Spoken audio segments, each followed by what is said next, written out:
നെല്ലിന്റെ വില ലഭിക്കാൻ കാത്തിരിക്കുന്ന കർഷകർക്ക് താൽക്കാലിക ആശ്വാസമായിരുന്ന വൈക്കോലിന് ആവശ്യക്കാർ കുറയുന്നു. കൊയ്ത്തൊഴിഞ്ഞ പാടങ്ങളിൽ വൈക്കോൽ കെട്ടിക്കിടക്കുകയാണ്. ആദ്യം കൊയ്ത പാടങ്ങളിലെ വൈക്കോൽ കെട്ടിന് 180 രൂപയ്ക്ക് വിറ്റഴിച്ചിരുന്നു. എന്നാൽ ഇപ്പോൾ കെട്ടിന് 80 രൂപയായി കുറഞ്ഞു. അതിനും ആവശ്യക്കാർ കുറവ്. കന്നുകാലി വളർത്തലിൽ നിന്ന് ക്ഷീര കർഷകർ പിൻവാങ്ങിയതാണ് വൈക്കോലിന്റെ ഡിമാൻഡ് കുറയാൻ കാരണമായത്. പണ്ട് പ്രാദേശികമായി തന്നെ വൈക്കോലിന് ആവശ്യക്കാർ ഉണ്ടായിരുന്നു. ചുരുങ്ങിയത് 6 മാസത്തെ തീറ്റയ്ക്കുള്ള വൈക്കോൽ ക്ഷീര കർഷകർ വാങ്ങി സൂക്ഷിക്കുമായിരുന്നു.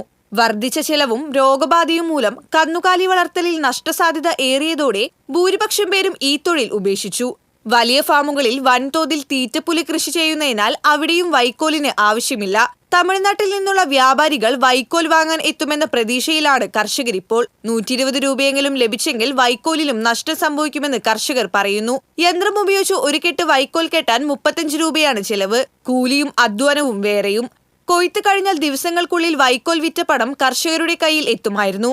കൊയ്ത്ത് യന്ത്രത്തിന്റെ വാടക അടക്കമുള്ള ചിലവുകൾക്ക് ഈ പണം വലിയ ആശ്വാസമായിരുന്നു. എന്നാൽ ഇപ്പോൾ പാടത്ത് കെട്ടിക്കിടക്കുന്ന വൈക്കോൽ കെട്ടുകൾ കർഷകർക്ക് മറ്റൊരു ആശങ്കയായി മാറുകയാണ്. വൈക്കോൽ കെട്ടിന് തീ കൊളുത്തുന്ന സാമൂഹിക വിരുദ്ധരും ഭീഷണിയാണ്. TCV news, Kunnamkulam.